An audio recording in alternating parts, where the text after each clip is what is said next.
সামান্য গাড়ি দূরছে দিকে তুই আর চটকনা দিবি? এই বেড়া, আমার বাইকটা কি তোর কাছে সামান্য মনে হয়? গাড়িটার মধ্যে জিপিএস লাগাইল, হ্যাঁ বারবার উঠতেছে, বারবার গাড়িটার মধ্যে শব্দ করতেছে, হ্যাঁ কি এটা বুঝে না? হ্যাঁ যদি বুঝতো তোর বাইকটার মধ্যে কি লেগে শব্দ হইতাছে তাহলে খেয়ে তোর বাইকটার মধ্যে উঠলইলে। বেশি আলাপ পারিস না, হ্যাঁ কি বুঝের বয়স হয়েছে না? না বাইক জীবনে চোখে দেখছে না?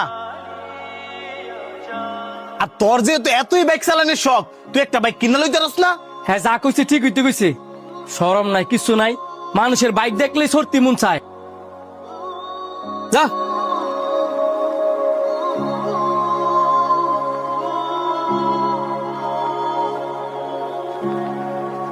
কিরে, তুই রয়্যাল বাইক কিনে লাইছস?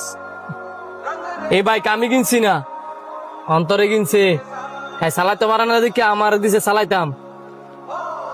কিরে অন্তর, তুই আজকের ভিতরে বাইক কিনে লাইছস, তাও আবার এত দামি বাইক?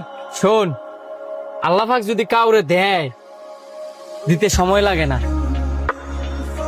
তুই যে আইয়া হ্যাঁ গাড়িটার মধ্যে হাত দিছস, হ্যাঁ জিগাই দিছস, এটা তুই অপরাধ করছস না? মানে গাড়ি দাঁত দিলে অপরাধ হয় নাকি?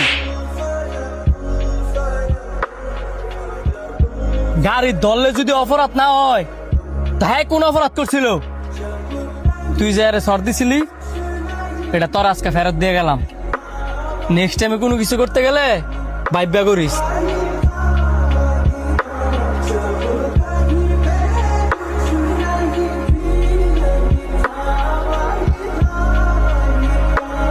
ভাই তোমার সাথে কিছু কথা ছিল, এখানে বলবি না বাইরে?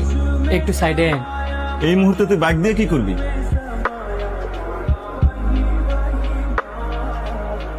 বুঝছি, আমার একটা বন্ধুর বাইক আছে, আজকের মধ্যে লইয়ে দিতেছে।